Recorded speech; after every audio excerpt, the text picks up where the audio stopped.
گفتگو کریں گے۔ جادو ہو یا کسی بھی قسم کی کوئی اور تکلیف، انسان کو ہمیشہ اپنے رب کی طرف رجوع کرنا چاہیے، کیونکہ ہر مشکل کا حل، ہر تکلیف سے نجات دینے کی طاقت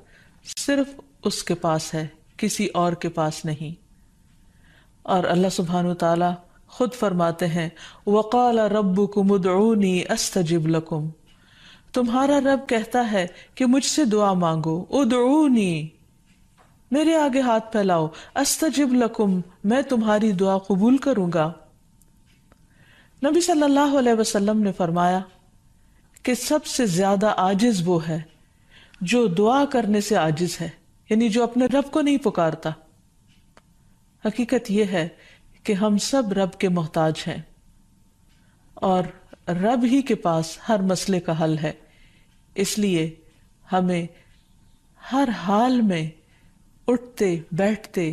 سوتے جاگتے جب بھی تکلیف کا احساس ہو، جب بھی کسی ضرورت کا احساس ہو، فوراً اپنے رب کو پکارنا چاہیے اور پھر رب کے ساتھ ایک تعلق مضبوط رکھنا چاہیے، اور وہ رب کی یاد کا تعلق ہے۔ رب کی یاد دل سے بھی ہوتی ہے، زبان سے بھی ہوتی ہے، اور اس کے لیے کچھ اعمال ایسے ہیں جو رب کی یاد کا اظہار کرتے ہیں، جیسے نماز وغیرہ۔ تو انسان عام حالات میں بھی رب کو یاد کرتا رہے، لیکن خصوصی طور پر اگر وہ کسی تکلیف سے دوچار ہو، اس وقت اپنے رب کی طرف خوب خوب دل لگا کر دعائیں کرے، رجوع کرے اور اپنے رب سے مانگے۔ اللہ سبحانہ تعالیٰ بندے کی دعا ہر وقت قبول کرتا ہے، لیکن اگر کوئی تکلیف یا بیماری ہو یا جادو کی شکایت ہو تو اس کے لیے باقاعدہ طریقے پر بیٹھ کر اپنے رب کو پکارنا، قبولیت کے اوقات میں رب کو پکارنا بہت ضروری ہے، کیونکہ جتنی بڑی مشکل ہوتی ہے اس سے نجات کے لیے اتنی ہی بڑی ایفرٹ بھی لگانی پڑتی ہے۔ اس لیے ضروری ہے کہ اللہ تعالیٰ سے بہت اچھی طرح دعا کی جائے، گڑ گڑا کر، اور اس سے پہلے اللہ تعالیٰ کی حمد و ثنا اور تعریف کے کلمات کہنا نہ بھولیے۔ سبحان اللہ والحمد للہ ولا الہ الا اللہ واللہ اکبر ولا حول ولا قوت الا باللہ۔ سبحان اللہ، پاک ہے اللہ، اللہ ہی کی تسبیح ہے، والحمد للہ، اب سب تعریف اللہ کے لیے ہے، ولا الہ الا اللہ، اور نہیں کوئی الہ مگر اللہ، واللہ اکبر، اور اللہ سب سے بڑا ہے، ولا حول ولا قوت الا باللہ، اور کسی قسم کی نیکی کرنے کی طاقت اور گناہ سے بچنے کی طاقت نہیں انسان کے پاس مگر اللہ ہی کی مدد سے۔ اسی طرح کسی بھی تکلیف اور کسی بھی بیماری سے نجات صرف اللہ سبحانہ وتعالیٰ کی مدد سے ہی ہو سکتی ہے۔ تو جہاں تک جادو کا تعلق ہے تو اس سلسلے میں یاد رکھیے کہ جادو کے بہرحال اپنے اثرات ہوتے ہیں مگر بإذن اللہ، اور اس سلسلے میں ہمیں یہ بھی یاد رہے کہ جادو کے اثرات نبی صلی اللہ علیہ وسلم پر بھی ہوئے تھے۔ حضرت عائشہ فرماتی ہیں کہ نبی صلی اللہ علیہ وسلم پر جادو کیا گیا اور اس کا اثر یہ ہوا تھا کہ آپ خیال فرماتے کہ کوئی کام آپ کر چکے ہیں، حالانکہ وہ کام ابھی آپ نے نہ کیا ہوتا، لیکن اس جادو کا کوئی تعلق نبی صلی اللہ علیہ وسلم کے فرائض منصبی سے نہیں تھا، یعنی آپ کے اوپر باقاعدہ وحی آتی تھی، آپ لوگوں کو تعلیم دیتے تھے، آپ کی جتنی بھی ذمہ داریاں ہیں ان کو بہت آسان طریقے سے پورا کر رہے تھے۔ ہاں، بعض اوقات عام روزمرہ کے کاموں میں کچھ خلل واقع ہو جاتا۔ اسی طرح حضرت عائشہ رضی اللہ تعالی عنہا پر بھی جادو کیا گیا۔ اس سلسلے میں عمرہ جو ان کی شاگرد ہیں وہ کہتی ہیں کہ ایک مرتبہ حضرت عائشہ بیمار ہو گئی اور ان کی بیماری کا دورانیہ بہت لمبا ہو گیا، یعنی وہ ٹھیک نہیں ہو رہی تھی۔ اسی دوران مدینہ منورہ میں ایک طبیب آیا، یعنی علاج معالجہ کرنے والا، تو حضرت عائشہ کے بھتیجے ان کے پاس گئے اور انہوں نے حضرت عائشہ کا نام لیے بغیر ان کی ساری علامات بتائیں کہ وہ کس قسم کی تکلیف میں مبتلا ہیں، اور ان سے پوچھا کہ یہ کس قسم کی بیماری ہے۔ تو اس طبیب نے کہا کہ جس عورت کے بارے میں یہ علامات بتائی جا رہی ہیں ان پر کسی نے جادو کیا ہے۔ بہرحال تحقیق کرنے پر پتہ چلا کہ حضرت عائشہ کی ایک باندی تھی جس کے ساتھ انہوں نے یہ وعدہ کیا تھا کہ وہ ان کی وفات کے بعد آزاد ہوں گی۔ تو اس باندی نے آپ پر جادو کر دیا تاکہ حضرت عائشہ کی وفات جلد ہو جائے اور وہ آزاد ہو سکیں۔ بہرحال اس کے بعد حضرت عائشہ نے اس کو عربوں کے ایک مضبوط قبیلے کے ہاتھوں بیچ دیا اور اس کی قیمت کے بدلے ایک اور غلام کو آزاد کر دیا۔ تو اس واقعے سے بھی پتہ چلتا ہے کہ بہرحال جادو برحق ہے، یعنی جادو ایک اثر رکھتا ہے۔ برحق ہونے کا مطلب یہ نہیں کہ اس کا کرنا درست ہے، ہرگز نہیں، بلکہ جادو تو کفر ہے، جادو تو کبیرہ گناہوں میں سے ایک گناہ ہے، لیکن لوگ بہت سے اور کبیرہ گناہوں کی طرح اس گناہ کا بھی ارتکاب کرتے چلے جاتے ہیں۔ تو اس لیے اس بارے میں معلوم ہونا چاہیے انسان کو کہ یہ کس قسم کی بیماری ہے، کس قسم کی تکلیف ہے، اور اس کے مقاصد کیا ہیں اور اس کا علاج کیا ہے۔ سب سے پہلی بات تو یہ ہے کہ جادو عموماً دشمنی یا حسد کی وجہ سے کیا جاتا ہے، یا کسی سے کوئی انتقام لینے کے لیے، کوئی بدلہ لینے کے لیے، اور اس کا مقصد یہ ہوتا ہے کہ دوسرے کو تکلیف میں مبتلا کر دیا جائے۔ یہ بالکل ایسے ہی ہے جیسے لوگوں کو جسمانی طور پر تکلیف میں مبتلا کیا جاتا ہے کہ کسی کو کچھ مارا جائے ہاتھ سے یا کسی ڈنڈے سے تو جسم کو تکلیف ہوتی ہے، اسی طرح روح کو بھی تکلیف پہنچتی ہے، اور روح کی تکلیف کچھ الفاظ کے ذریعے ہوتی ہے۔ جیسے عام روزمرہ زندگی میں بھی جب کوئی ہماری تعریف کرتا ہے تو ہمیں اچھا لگتا ہے، اور جب کوئی ہمیں گالی گلوچ کرتا ہے تو ہمیں اس سے تکلیف پہنچتی ہے، اذیت پہنچتی ہے۔ چونکہ روح اور جسم آپس میں گندھے ہوئے ہیں،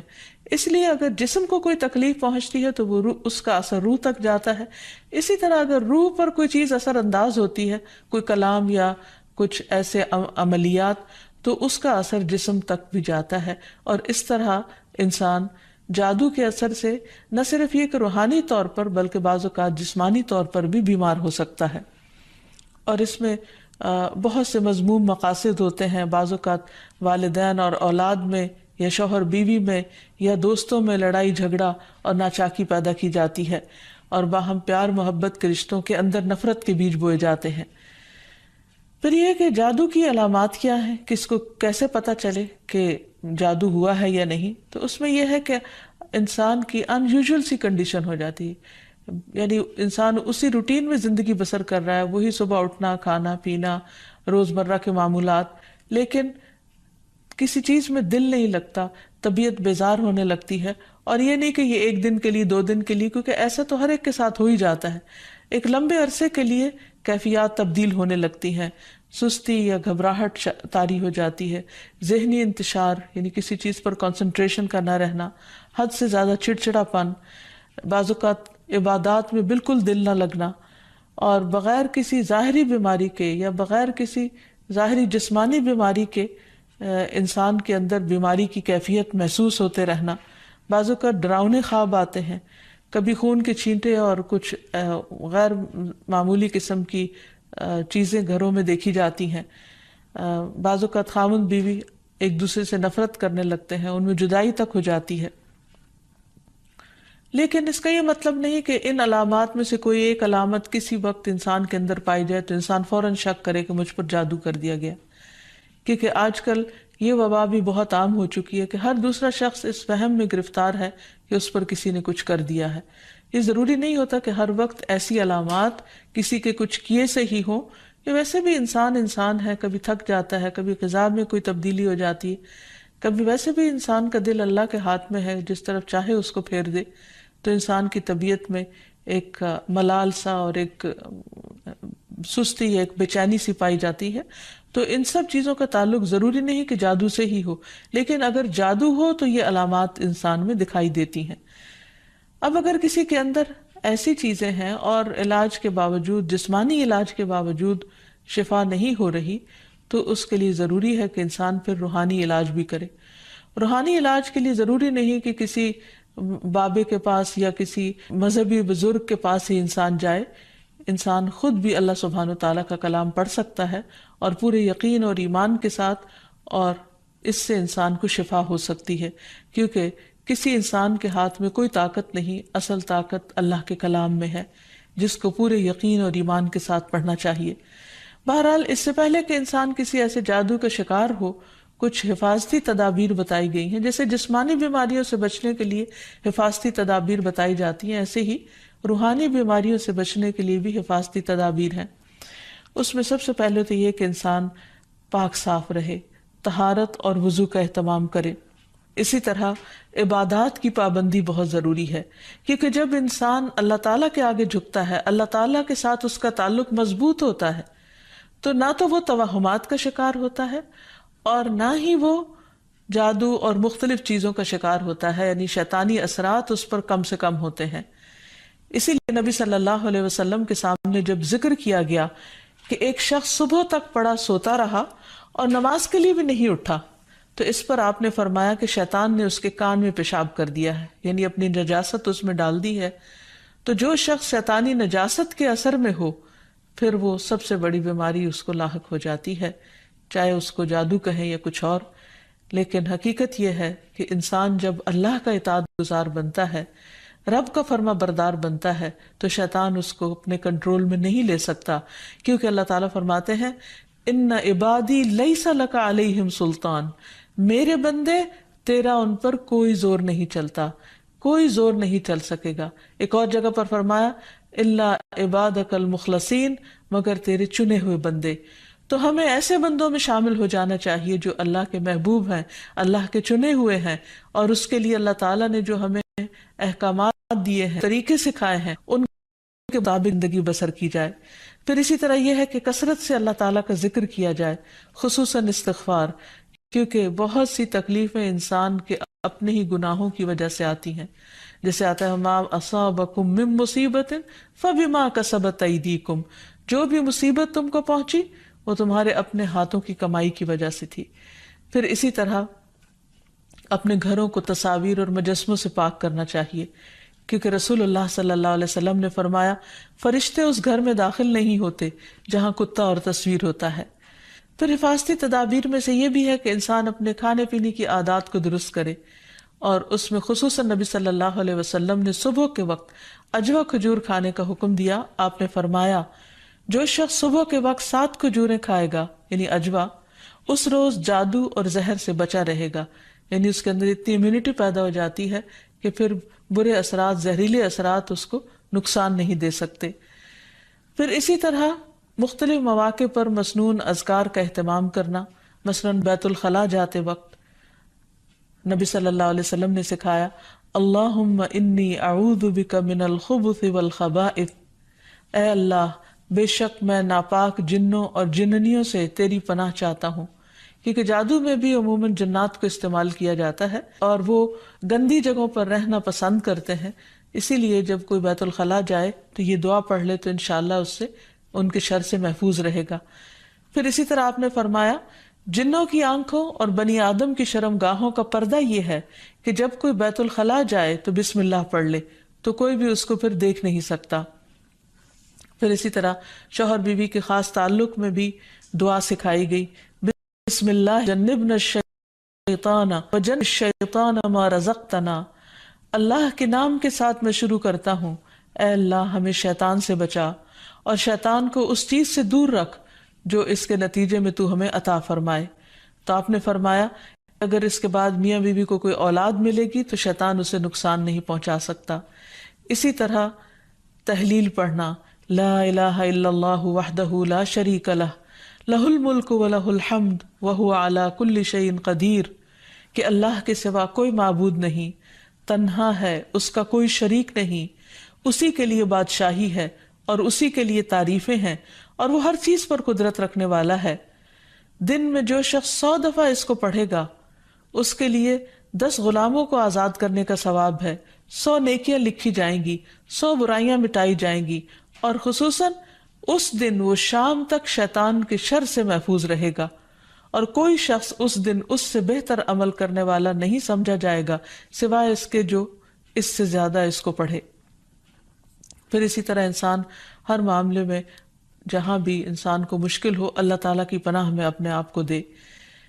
تو خلاصہ کلام یہ ہے کہ انسان اپنے آپ کو مختلف طرح کے توہمات سے بھی بچائے، اور ہر چھوٹی بڑی بات کو جادو قرار نہ دے، یا کسی کام کو کرنے کا ارادہ نہ ہو تو یہ سوچے کہ مجھ پر جادو کر دیا گیا ہے اس لیے میں اس کام کو نہیں کر سکتا۔ تو یہ دراصل شیطانی وسوسے ہوتے ہیں،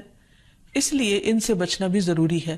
بہرحال اگر ایسے وسوسے ہوں یا حقیقت میں کوئی بیماری ہو تو اس کا علاج بھی بتایا گیا ہے، کیونکہ کوئی بیماری ایسی نہیں کہ جو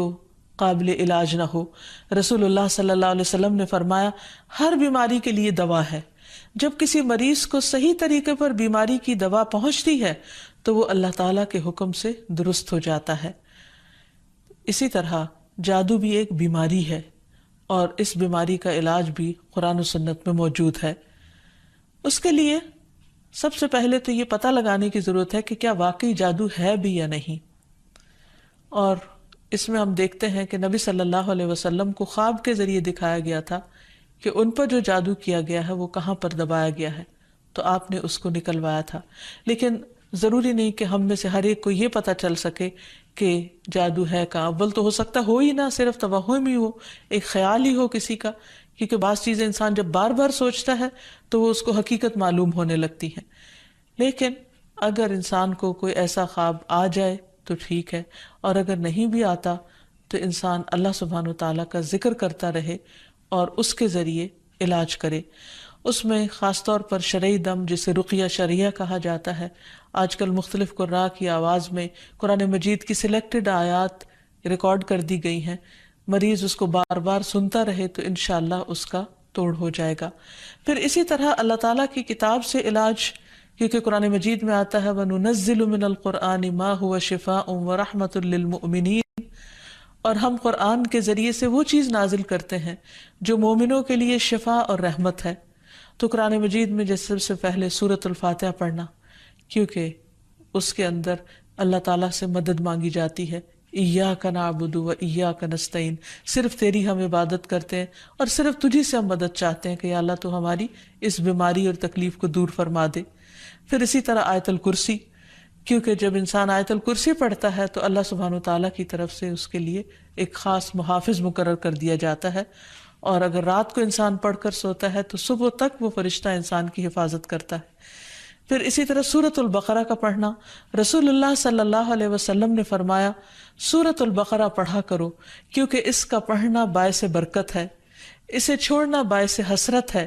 اور اس کے پڑھنے والے پر جادوگر قدرت نہیں پا سکتے۔ یعنی جو شخص قرآن پڑھتا ہے، خصوصاً سورۃ البقرہ پڑھتا رہتا ہے، تو کسی کا جادو اس شخص پر اثر نہیں کرتا۔ پھر اسی طرح معوذات پڑھنا، رسول اللہ صلی اللہ علیہ وسلم نے فرمایا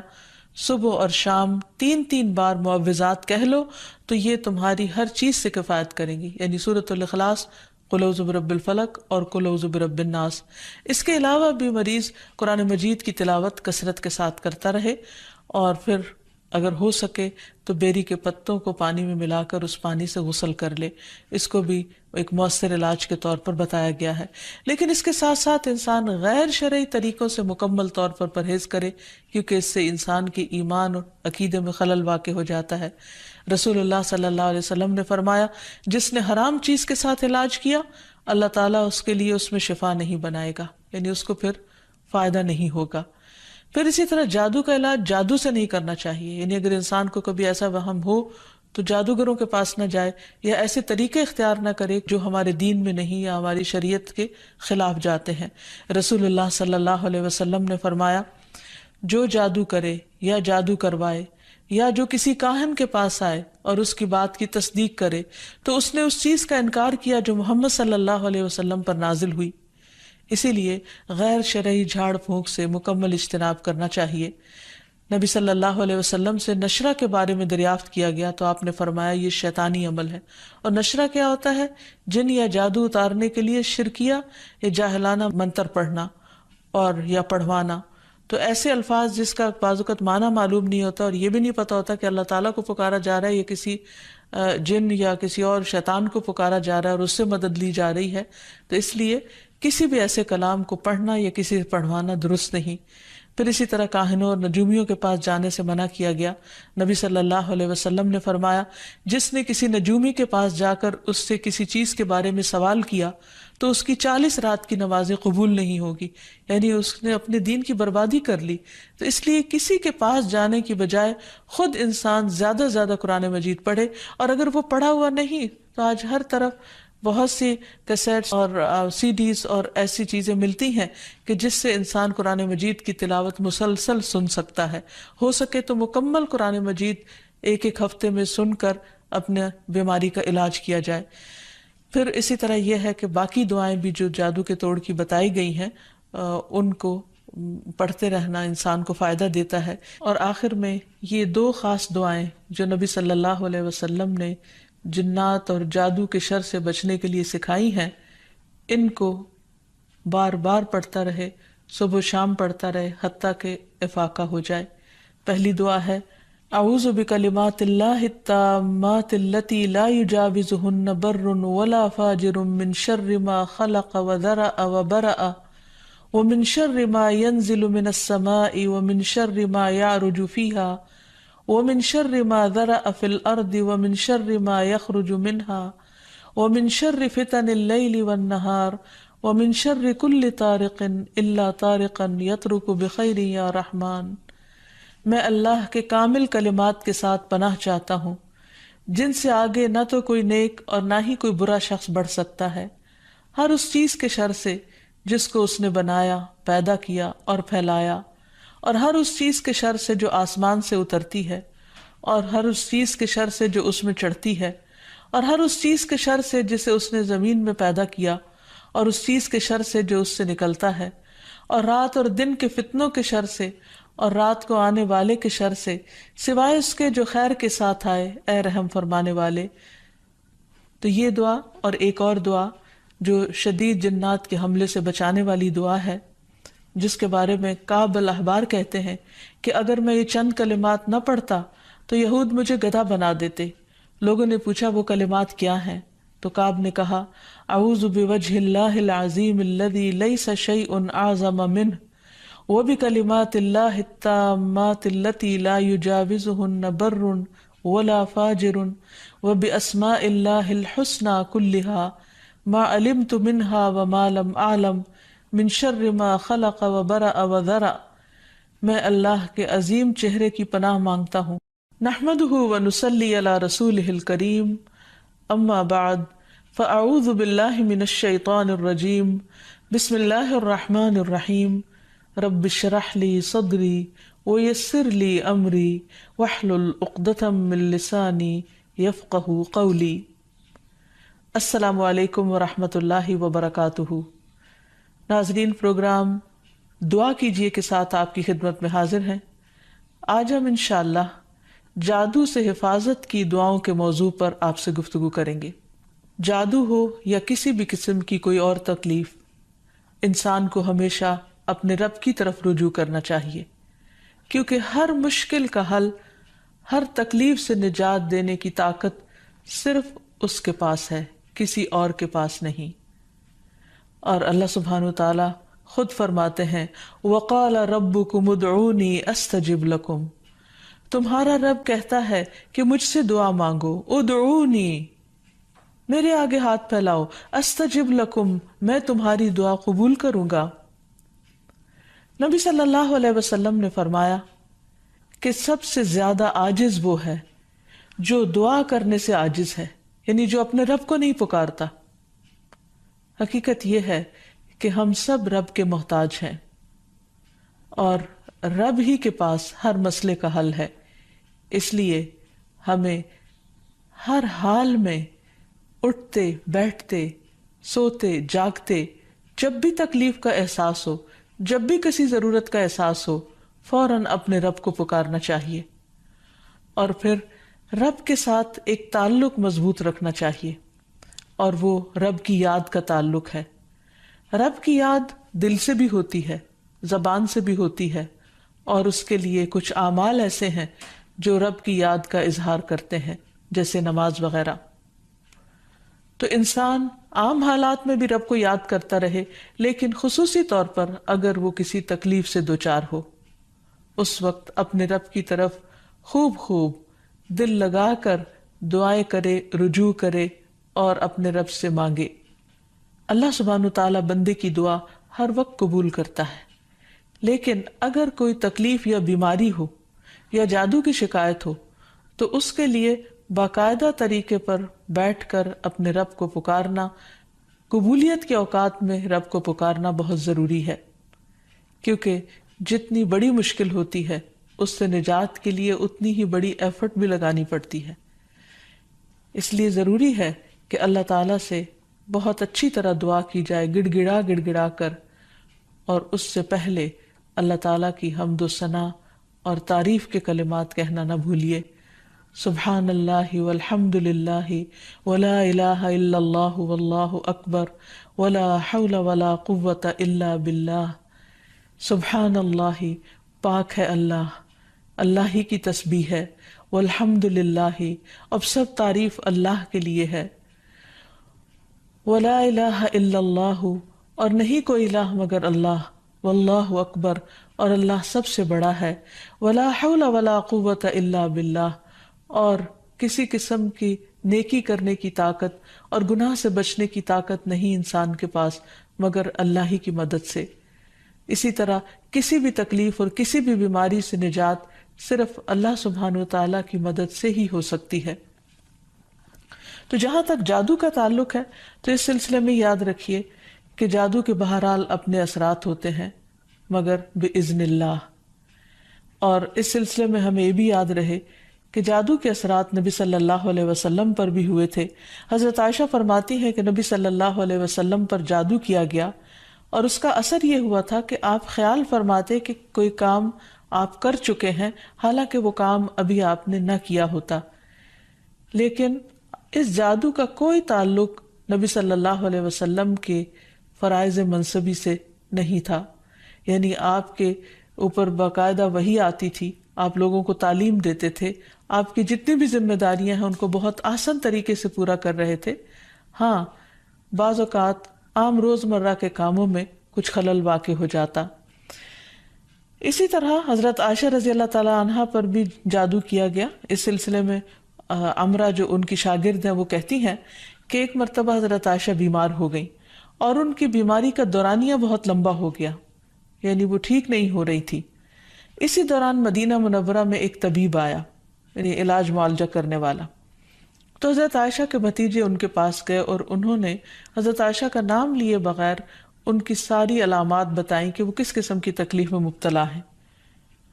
اور ان سے پوچھا کہ یہ کس قسم کی بیماری ہے۔ تو اس طبیب نے کہا کہ جس عورت کے بارے میں یہ علامات بتائی جا رہی ہیں ان پر کسی نے جادو کیا ہے۔ بہرحال تحقیق کرنے پر پتہ چلا کہ حضرت عائشہ کی ایک باندی تھی جس کے ساتھ انہوں نے یہ وعدہ کیا تھا کہ وہ ان کی وفات کے بعد آزاد ہوں گی، تو اس باندی نے آپ پر جادو کر دیا تاکہ حضرت عائشہ کی وفات جلد ہو جائے اور وہ آزاد ہو سکیں۔ بہرحال اس کے بعد حضرت عائشہ نے اس کو عربوں کے ایک مضبوط قبیلے کے ہاتھوں بیچ دیا اور اس کی قیمت کے بدلے ایک اور غلام کو آزاد کر دیا۔ تو اس واقعے سے بھی پتہ چلتا ہے کہ بہرحال جادو برحق ہے، یعنی جادو ایک اثر رکھتا ہے۔ برحق ہونے کا مطلب یہ نہیں کہ اس کا کرنا درست ہے، ہرگز نہیں، بلکہ جادو تو کفر ہے، جادو تو کبیرہ گناہوں میں سے ایک گناہ ہے، لیکن لوگ بہت سے اور کبیرہ گناہوں کی طرح اس گناہ کا بھی ارتکاب کرتے چلے جاتے ہیں۔ تو اس لیے اس بارے میں معلوم ہونا چاہیے انسان کو کہ یہ کس قسم کی بیماری ہے، کس قسم کی تکلیف ہے اور اس کے مقاصد کیا ہیں اور اس کا علاج کیا ہے۔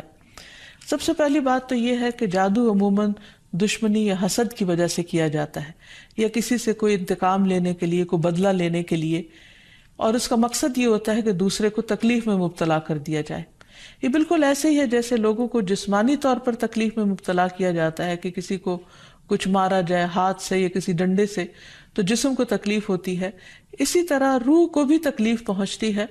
اور روح کی تکلیف کچھ الفاظ کے ذریعے ہوتی ہے۔ جیسے عام روزمرہ زندگی میں بھی جب کوئی ہماری تعریف کرتا ہے تو ہمیں اچھا لگتا ہے، اور جب کوئی ہمیں گالی گلوچ کرتا ہے تو ہمیں اس سے تکلیف پہنچتی ہے، اذیت پہنچتی ہے۔ چونکہ روح اور جسم آپس میں گندھے ہوئے ہیں، اس لیے اگر جسم کو کوئی تکلیف پہنچتی ہے تو وہ روح، اس کا اثر روح تک جاتا ہے۔ اسی طرح اگر روح پر کوئی چیز اثر انداز ہوتی ہے، کوئی کلام یا کچھ ایسے عملیات، تو اس کا اثر جسم تک بھی جاتا ہے، اور اس طرح انسان جادو کے اثر سے نہ صرف یہ کہ روحانی طور پر بلکہ بعض اوقات جسمانی طور پر بھی بیمار ہو سکتا ہے، اور اس میں بہت سے مذموم مقاصد ہوتے ہیں۔ بعض اوقات والدین اور اولاد میں یا شوہر بیوی میں یا دوستوں میں لڑائی جھگڑا اور ناچاکی پیدا کی جاتی ہے، اور باہم پیار محبت کے رشتوں کے اندر نفرت کے بیج بوئے جاتے ہیں۔ پھر یہ کہ جادو کی علامات کیا ہیں، کس کو کیسے پتہ چلے کہ جادو ہوا ہے یا نہیں، تو اس میں یہ ہے کہ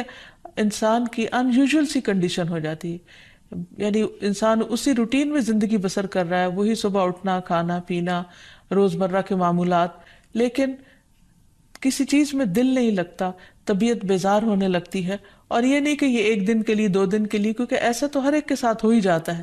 ایک لمبے عرصے کے لیے کیفیات تبدیل ہونے لگتی ہیں، سستی یا گھبراہٹ طاری ہو جاتی ہے، ذہنی انتشار یعنی کسی چیز پر کنسنٹریشن کا نہ رہنا، حد سے زیادہ چڑچڑا پن، بعض اوقات عبادات میں بالکل دل نہ لگنا، اور بغیر کسی ظاہری بیماری کے یا بغیر کسی ظاہری جسمانی بیماری کے انسان کے اندر بیماری کی کیفیت محسوس ہوتے رہنا. بعض اوقات ڈراؤنے خواب آتے ہیں، کبھی خون کے چھینٹے اور کچھ غیر معمولی قسم کی چیزیں گھروں میں دیکھی جاتی ہیں. بعض اوقات خاوند بیوی ایک دوسرے سے نفرت کرنے لگتے ہیں، ان میں جدائی تک ہو جاتی ہے.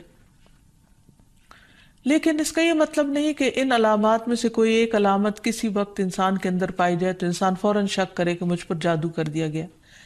کیونکہ آج کل یہ وبا بھی بہت عام ہو چکی ہے کہ ہر دوسرا شخص اس وہم میں گرفتار ہے کہ اس پر کسی نے کچھ کر دیا ہے.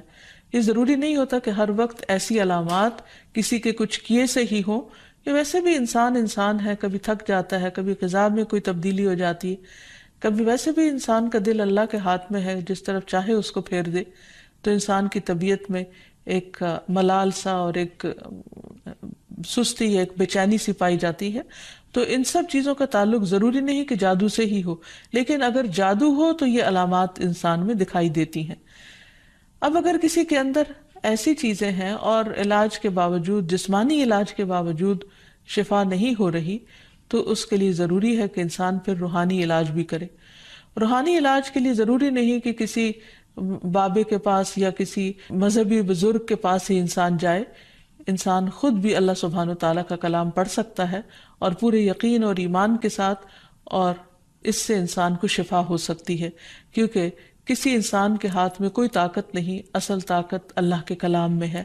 جس کو پورے یقین اور ایمان کے ساتھ پڑھنا چاہیے. بہرحال اس سے پہلے کہ انسان کسی ایسے جادو کا شکار ہو، کچھ حفاظتی تدابیر بتائی گئی ہیں. جیسے جسمانی بیماریوں سے بچنے کے لیے حفاظتی تدابیر بتائی جاتی ہیں، ایسے ہی روحانی بیماریوں سے بچنے کے لیے بھی حفاظتی تدابیر ہیں. اس میں سب سے پہلے تو یہ کہ انسان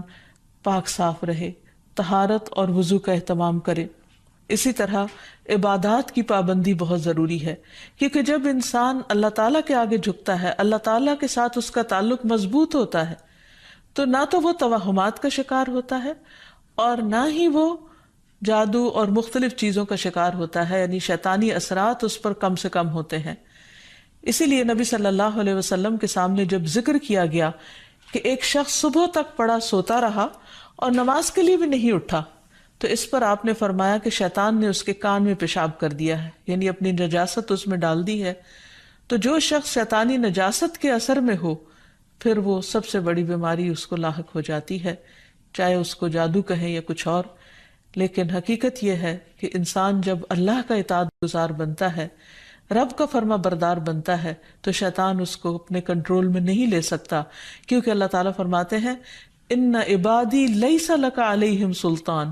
میرے بندے تیرا ان پر کوئی زور نہیں چلتا، کوئی زور نہیں چل سکے گا. ایک اور جگہ پر فرمایا الا عبادک المخلصین، مگر تیرے چنے ہوئے بندے. تو ہمیں ایسے بندوں میں شامل ہو جانا چاہیے جو اللہ کے محبوب ہیں، اللہ کے چنے ہوئے ہیں، اور اس کے لیے اللہ تعالیٰ نے جو ہمیں احکامات دیے ہیں، جو طریقے سکھائے ہیں، ان کے مطابق زندگی بسر کی جائے. پھر اسی طرح یہ ہے کہ کثرت سے اللہ تعالیٰ کا ذکر کیا جائے، خصوصاً استغفار، کیونکہ بہت سی تکلیفیں انسان کے اپنے ہی گناہوں کی وجہ سے آتی ہیں. جیسے آتا ہے ما اصابکم من مصیبت فبما کسبت ایدیکم، جو بھی مصیبت تم کو پہنچی وہ تمہارے اپنے ہاتھوں کی کمائی کی وجہ سے تھی. پھر اسی طرح اپنے گھروں کو تصاویر اور مجسموں سے پاک کرنا چاہیے، کیونکہ رسول اللہ صلی اللہ علیہ وسلم نے فرمایا فرشتے اس گھر میں داخل نہیں ہوتے جہاں کتا اور تصویر ہوتا ہے. پھر حفاظتی تدابیر میں سے یہ بھی ہے کہ انسان اپنے کھانے پینے کی عادات کو درست کرے، اور اس میں خصوصاً نبی صلی اللہ علیہ وسلم نے صبح کے وقت اجوا کھجور کھانے کا حکم دیا. آپ نے فرمایا جو شخص صبح کے وقت 7 کھجوریں کھائے گا، یعنی اجوا، اس روز جادو اور زہر سے بچا رہے گا. یعنی اس کے اندر اتنی امیونٹی پیدا ہو جاتی ہے کہ پھر برے اثرات، زہریلے اثرات اس کو نقصان نہیں دے سکتے۔ پھر اسی طرح مختلف مواقع پر مسنون اذکار کا اہتمام کرنا، مثلاً بیت الخلاء جاتے وقت نبی صلی اللہ علیہ وسلم نے سکھایا اللہم انی اعوذ بک من الخبث والخبائث، اے اللہ بے شک میں ناپاک جنوں اور جننیوں سے تیری پناہ چاہتا ہوں، کیونکہ جادو میں بھی عموماً جنات کو استعمال کیا جاتا ہے اور وہ گندی جگہوں پر رہنا پسند کرتے ہیں، اسی لیے جب کوئی بیت الخلاء جائے تو یہ دعا پڑھ لے تو انشاءاللہ اس سے ان کے شر سے محفوظ رہے گا۔ پھر اسی طرح آپ نے فرمایا جنوں کی آنکھوں اور بنی آدم کی شرم گاہوں کا پردہ یہ ہے کہ جب کوئی بیت الخلاء جائے تو بسم اللہ پڑھ لے تو کوئی بھی اس کو پھر دیکھ نہیں سکتا۔ پھر اسی طرح شوہر بیوی کے خاص تعلق میں بھی دعا سکھائی گئی، بسم اللہ اللہم جنبنا الشیطان وجنب الشیطان ما رزقتنا، اللہ کے نام کے ساتھ میں شروع کرتا ہوں، اے اللہ ہمیں شیطان سے بچا اور شیطان کو اس چیز سے دور رکھ جو اس کے نتیجے میں تو ہمیں عطا فرمائے۔ تو آپ نے فرمایا کہ اگر اس کے بعد میاں بیوی کو کوئی اولاد ملے گی تو شیطان اسے نقصان نہیں پہنچا سکتا۔ اسی طرح تحلیل پڑھنا، لا الہ الا اللہ وحدہ لا شریک لہ لہ الملک ولہ الحمد وہو علی کل شیء قدیر، کہ اللہ کے سوا کوئی معبود نہیں، تنہا ہے، اس کا کوئی شریک نہیں، اسی کے لیے بادشاہی ہے اور اسی کے لیے تعریفیں ہیں اور وہ ہر چیز پر قدرت رکھنے والا ہے۔ دن میں جو شخص 100 دفعہ اس کو پڑھے گا اس کے لیے 10 غلاموں کو آزاد کرنے کا ثواب ہے، 100 نیکیاں لکھی جائیں گی، 100 برائیاں مٹائی جائیں گی، اور خصوصاً اس دن وہ شام تک شیطان کے شر سے محفوظ رہے گا اور کوئی شخص اس دن اس سے بہتر عمل کرنے والا نہیں سمجھا جائے گا سوائے اس کے جو اس سے زیادہ اس کو پڑھے۔ پھر اسی طرح انسان ہر معاملے میں جہاں بھی انسان کو مشکل ہو اللہ تعالیٰ کی پناہ میں اپنے آپ کو دے۔ تو خلاصہ کلام یہ ہے کہ انسان اپنے آپ کو مختلف طرح کے توہمات سے بھی بچائے اور ہر چھوٹی بڑی بات کو جادو قرار نہ دے، یا کسی کام کو کرنے کا ارادہ نہ ہو تو یہ سوچے کہ مجھ پر جادو کر دیا گیا ہے اس لیے میں اس کام کو نہیں کر سکتا، تو یہ دراصل شیطانی وسوسے ہوتے ہیں، اس لیے ان سے بچنا بھی ضروری ہے۔ بہرحال اگر ایسے وسوسے ہوں یا حقیقت میں کوئی بیماری ہو تو اس کا علاج بھی بتایا گیا ہے، کیونکہ کوئی بیماری ایسی نہیں کہ جو قابل علاج نہ ہو۔ رسول اللہ صلی اللہ علیہ وسلم نے فرمایا ہر بیماری کے لیے دوا ہے، جب کسی مریض کو صحیح طریقے پر بیماری کی دوا پہنچتی ہے تو وہ اللہ تعالیٰ کے حکم سے درست ہو جاتا ہے۔ اسی طرح جادو بھی ایک بیماری ہے اور اس بیماری کا علاج بھی قرآن و سنت میں موجود ہے۔ اس کے لیے سب سے پہلے تو یہ پتہ لگانے کی ضرورت ہے کہ کیا واقعی جادو ہے بھی یا نہیں، اور اس میں ہم دیکھتے ہیں کہ نبی صلی اللہ علیہ وسلم کو خواب کے ذریعے دکھایا گیا تھا کہ ان پر جو جادو کیا گیا ہے وہ کہاں پر دبایا گیا ہے، تو آپ نے اس کو نکلوایا تھا۔ لیکن ضروری نہیں کہ ہم میں سے ہر ایک کو یہ پتہ چل سکے کہ جادو ہے کہاں، اول تو ہو سکتا ہو ہی نہ، صرف توہم ہی ہو، ایک خیال ہی ہو کسی کا، کیونکہ بعض چیزیں انسان جب بار بار سوچتا ہے تو وہ اس کو حقیقت معلوم ہونے لگتی ہیں۔ لیکن اگر انسان کو کوئی ایسا خواب آ جائے تو ٹھیک ہے، اور اگر نہیں بھی آتا تو انسان اللہ سبحانہ وتعالیٰ کا ذکر کرتا رہے اور اس کے ذریعے علاج کرے۔ اس میں خاص طور پر شرعی دم جسے رقیہ شرعیہ کہا جاتا ہے، آج کل مختلف قراء کی آواز میں قرآن مجید کی سلیکٹڈ آیات ریکارڈ کر دی گئی ہیں، مریض اس کو بار بار سنتا رہے تو انشاءاللہ اس کا توڑ ہو جائے گا۔ پھر اسی طرح اللہ تعالیٰ کی کتاب سے علاج، کیونکہ قرآن مجید میں آتا ہے وَنُنَزِّلُ مِنَ الْقُرْآنِ مَا هُوَ شِفَاءٌ وَرَحْمَةٌ لِّلْمُؤْمِنِينَ، اور ہم قرآن کے ذریعے سے وہ چیز نازل کرتے ہیں جو مومنوں کے لیے شفا اور رحمت ہے۔ تو قرآن مجید میں جیسے سب سے پہلے سورۃ الفاتحہ پڑھنا، کیونکہ اس کے اندر اللہ تعالیٰ سے مدد مانگی جاتی ہے، ایاک نعبد و ایاک نستعین، صرف تیری ہم عبادت کرتے ہیں اور صرف تجھی سے ہم مدد چاہتے ہیں کہ یا اللہ تو ہماری اس بیماری اور تکلیف کو دور فرما دے۔ پھر اسی طرح آیت الکرسی، کیونکہ جب انسان آیت الکرسی پڑھتا ہے تو اللہ سبحانہ وتعالیٰ کی طرف سے اس کے لیے ایک خاص محافظ مقرر کر دیا جاتا ہے، اور اگر رات کو انسان پڑھ کر سوتا ہے تو صبح تک وہ فرشتہ انسان کی حفاظت کرتا ہے۔ پھر اسی طرح سورۃ البقرہ کا پڑھنا، رسول اللہ صلی اللہ علیہ وسلم نے فرمایا سورۃ البقرہ پڑھا کرو کیونکہ اس کا پڑھنا باعث برکت ہے، اسے چھوڑنا باعث حسرت ہے، اور اس کے پڑھنے والے پر جادوگر قدرت نہیں پا سکتے۔ یعنی جو شخص قرآن پڑھتا ہے، خصوصاً سورۃ البقرہ پڑھتا رہتا ہے، تو کسی کا جادو اس شخص پر اثر نہیں کرتا۔ پھر اسی طرح معوذات پڑھنا، رسول اللہ صلی اللہ علیہ وسلم نے فرمایا صبح اور شام 3 بار معوذات کہہ لو تو یہ تمہاری ہر چیز سے کفایت کریں گی، یعنی سورۃ الاخلاص، قل اعوذ برب الفلق اور قل اعوذ برب الناس۔ اس کے علاوہ بھی مریض قرآن مجید کی تلاوت کثرت کے ساتھ کرتا رہے، اور پھر اگر ہو سکے تو بیری کے پتوں کو پانی میں ملا کر اس پانی سے غسل کر لے، اس کو بھی ایک مؤثر علاج کے طور پر بتایا گیا ہے۔ لیکن اس کے ساتھ ساتھ انسان غیر شرعی طریقوں سے مکمل طور پر پرہیز کرے، کیونکہ اس سے انسان کے ایمان اور عقیدے میں خلل واقع ہو جاتا ہے۔ رسول اللہ صلی اللہ علیہ وسلم نے فرمایا جس نے حرام چیز کے ساتھ علاج کیا، اللہ تعالیٰ اس کے لیے اس میں شفا نہیں بنائے گا، یعنی اس کو پھر فائدہ نہیں ہوگا۔ پھر اسی طرح جادو کا علاج جادو سے نہیں کرنا چاہیے، یعنی اگر انسان کو کبھی ایسا وہم ہو تو جادوگروں کے پاس نہ جائے، یا ایسے طریقے اختیار نہ کرے جو ہمارے دین میں نہیں یا ہماری شریعت کے خلاف جاتے ہیں۔ رسول اللہ صلی اللہ علیہ وسلم نے فرمایا جو جادو کرے یا جادو کروائے یا جو کسی کاہن کے پاس آئے اور اس کی بات کی تصدیق کرے تو اس نے اس چیز کا انکار کیا جو محمد صلی اللہ علیہ وسلم پر نازل ہوئی۔ اسی لیے غیر شرعی جھاڑ پھونک سے مکمل اجتناب کرنا چاہیے۔ نبی صلی اللہ علیہ وسلم سے نشرہ کے بارے میں دریافت کیا گیا تو آپ نے فرمایا یہ شیطانی عمل ہے۔ اور نشرہ کیا ہوتا ہے؟ جن یا جادو اتارنے کے لیے شرکیہ یا جاہلانہ منتر پڑھنا اور یا پڑھوانا۔ تو ایسے الفاظ جس کا بعض اوقات معنی معلوم نہیں ہوتا اور یہ بھی نہیں پتا ہوتا کہ اللہ تعالیٰ کو پکارا جا رہا ہے یا کسی جن یا کسی اور شیطان کو پکارا جا رہا ہے اور اس سے مدد لی جا رہی ہے، تو اس لیے کسی بھی ایسے کلام کو پڑھنا یا کسی سے پڑھوانا درست نہیں۔ پھر اسی طرح کاہنوں اور نجومیوں کے پاس جانے سے منع کیا گیا۔ نبی صلی اللہ علیہ وسلم نے فرمایا جس نے کسی نجومی کے پاس جا کر اس سے کسی چیز کے بارے میں سوال کیا تو اس کی 40 رات کی نمازیں قبول نہیں ہوگی، یعنی اس نے اپنے دین کی بربادی کر لی۔ تو اس لیے کسی کے پاس جانے کی بجائے خود انسان زیادہ سے زیادہ قرآن مجید پڑھے، اور اگر وہ پڑھا ہوا نہیں تو آج ہر طرف بہت سی کیسیٹس اور سی ڈیز اور ایسی چیزیں ملتی ہیں کہ جس سے انسان قرآن مجید کی تلاوت مسلسل سن سکتا ہے۔ ہو سکے تو مکمل قرآن مجید ایک ہفتے میں سن کر اپنے بیماری کا علاج کیا جائے۔ پھر اسی طرح یہ ہے کہ باقی دعائیں بھی جو جادو کے توڑ کی بتائی گئی ہیں ان کو پڑھتے رہنا انسان کو فائدہ دیتا ہے۔ اور آخر میں یہ 2 خاص دعائیں جو نبی صلی اللہ علیہ وسلم نے جنات اور جادو کے شر سے بچنے کے لیے سکھائی ہیں، ان کو بار بار پڑھتا رہے، صبح و شام پڑھتا رہے حتیٰ کہ افاقہ ہو جائے۔ پہلی دعا ہے اعوذ بکلمات اللہ التامات التی لا یجاوزہن بر ولا فاجر من شر ما خلق وذرأ وبرأ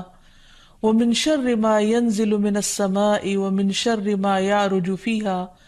ومن شر ما ذرأ في الأرض ومن شر ما يخرج منها ومن شر فتن الليل والنهار ومن شر كل طارق إلا طارقا يطرق بخير يا رحمن۔ میں اللہ کے کامل کلمات کے ساتھ پناہ چاہتا ہوں جن سے آگے نہ تو کوئی نیک اور نہ ہی کوئی برا شخص بڑھ سکتا ہے، ہر اس چیز کے شر سے جس کو اس نے بنایا، پیدا کیا اور پھیلایا، اور ہر اس چیز کے شر سے جو آسمان سے اترتی ہے، اور ہر اس چیز کے شر سے جو اس میں چڑھتی ہے، اور ہر اس چیز کے شر سے جسے اس نے زمین میں پیدا کیا، اور اس چیز کے شر سے جو اس سے نکلتا ہے، اور رات اور دن کے فتنوں کے شر سے اور رات کو آنے والے کے شر سے، سوائے اس کے جو خیر کے ساتھ آئے، اے رحم فرمانے والے۔ تو یہ دعا اور ایک اور دعا جو شدید جنات کے حملے سے بچانے والی دعا ہے، جس کے بارے میں کعب الاحبار کہتے ہیں کہ اگر میں یہ چند کلمات نہ پڑھتا تو یہود مجھے گدھا بنا دیتے۔ لوگوں نے پوچھا وہ کلمات کیا ہیں؟ تو کعب نے کہا اعوذ بوجہ اللہ العظیم الذی لیس شیء اعظم منہ وبکلمات اللہ التامات التی لا یجاوزہن بر ولا فاجر وباسماء اللہ الحسنى كلها ما علمت منها وما لم اعلم من شر ما خلق وبرأ وذرأ۔ میں اللہ کے عظیم چہرے کی پناہ مانگتا ہوں۔ نحمده ونصلی علی رسولہ الکریم، اما بعد فاعوذ باللہ من الشیطان الرجیم، بسم اللہ الرحمن الرحیم،